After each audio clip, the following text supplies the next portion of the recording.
So as Alan mentioned, I'm going to talk to you about the Fisheries Management Planning project, which many of you in the room have been involved in undertaking. And this project was funded by Crown Estate Scotland and the Marine Fund Scotland. So to start us off with, why bother with fisheries management plans? What benefit does this have for us? So fisheries management plans provide evidence framework for management, and in these times a lot of fisheries boards and trusts are really resource strained, so this allows for strategic deployment of resources to have the most impact. Developing plans on a broadly consistent basis across Scotland has quite a few advantages, and these can include facilitating collation of local knowledge from multiple areas to highlight the regional and national issues of greatest importance, and associate information on pressures, costs, delivery partners, challenges, and a whole host of other fields. Map-based technology allows plans to be easily accessible as a web page and interactive, and for this project we decided to use Esri story maps as the main way by which people would interact with the information. And development of a coordinated approach to fisheries management planning is in the Wild Salmon Implementation Plan. So now we'll move to designing a template. So it's quite a large task ahead of us. There are many different players involved, so it's really difficult to get something that will work for everyone. But we have to try and see what we can get to work for as many people as possible, and have some flexibility that people can make the plans their own to suit their organisations, while still collecting the same standardised information and data. So we examined previous fishery management plans to identify these key themes and outcomes, and we expanded upon the key sections that were common in all the different plans. And we came up with two main components: a spreadsheet of actions, what actions are the board or trust undertaking in the next 5 years. That was quite key in the sort of review I was doing. And then alongside this would be a web page to display those actions and descriptive information. And a lot of work went into defining categories to be recorded into the spreadsheet. I'll not go in any depth, but we wanted to try and categorise the type of action that was being undertaken.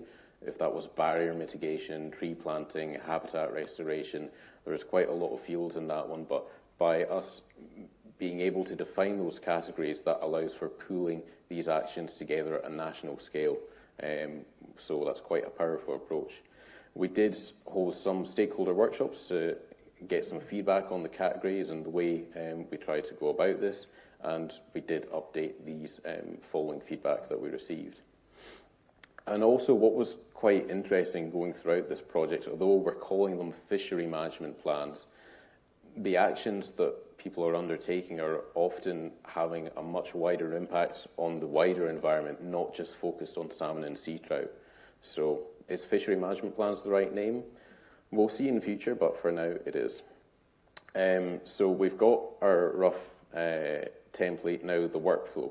So we've got a range of 44 different organisations, some with dedicated GIS staff, some with no staff at all.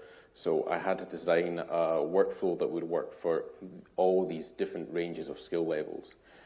So in theory, we get contributors to complete an Excel template that has the actions. They then send that to SFCC.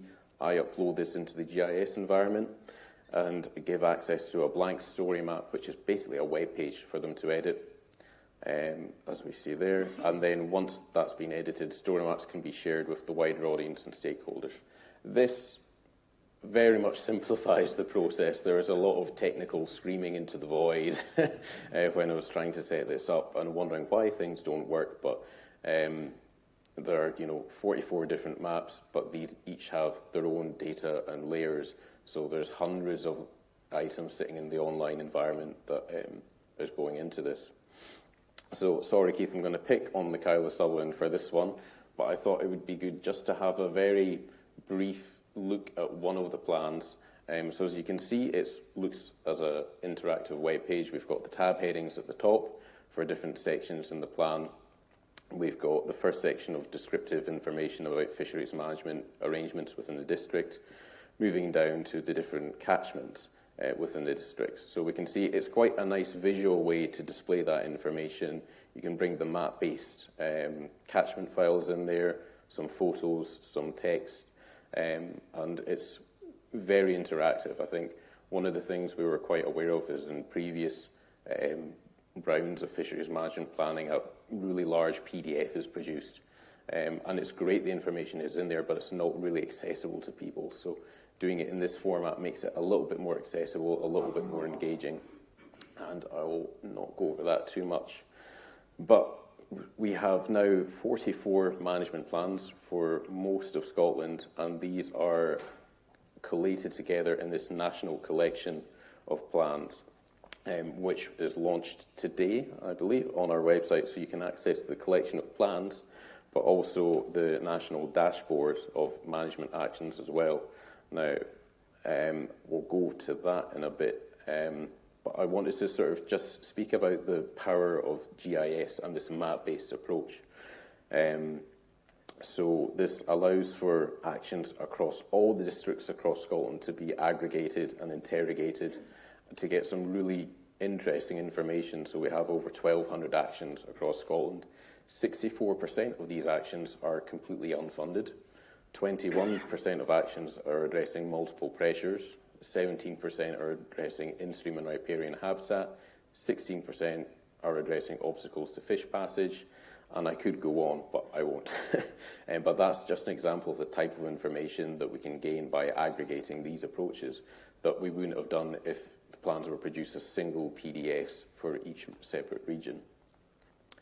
And because of the nature of the story map that we've put together, these actions and the story maps exist online and can be updated as progress is made.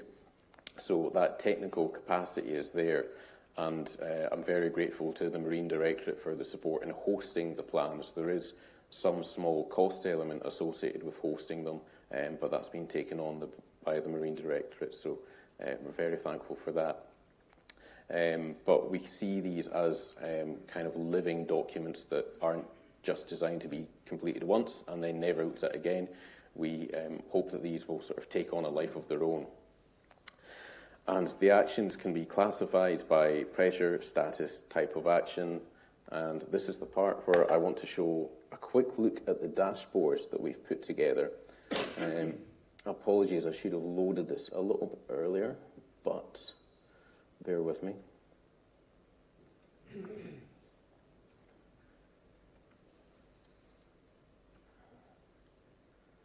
So we've collected a wealth of information with the actions from all of the plans, and I wanted to try and display that information in some form, and we've put together a dashboard that allows us to do that.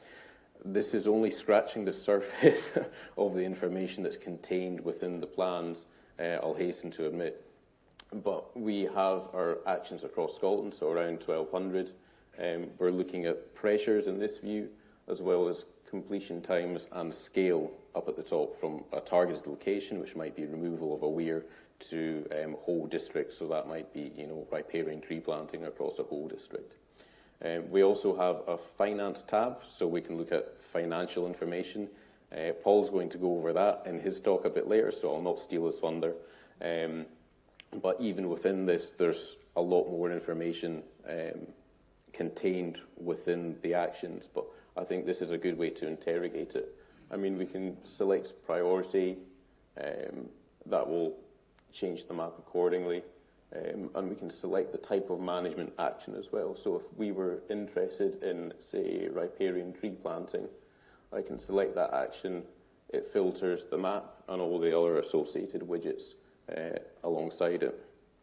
So I think that's enough of a look at the dashboards, but it will be on the FMS website, so you can go and have a look at that later on if you're interested.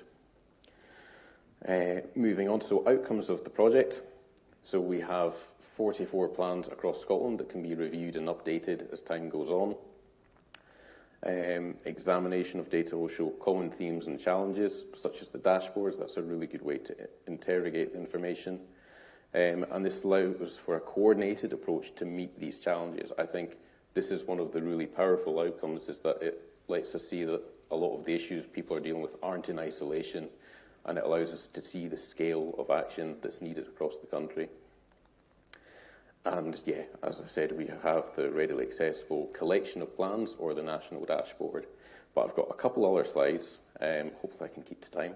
So we've got a wealth of data here. How do we understand what we've got and make a bit more sense out of it?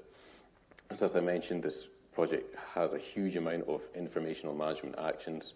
We have free text fields, such as description, challenges and constraints, potential delivery partners.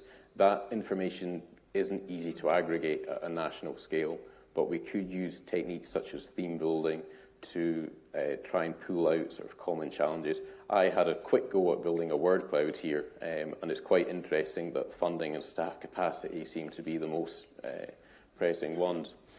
But we can take more robust analytical techniques to make sense of that information.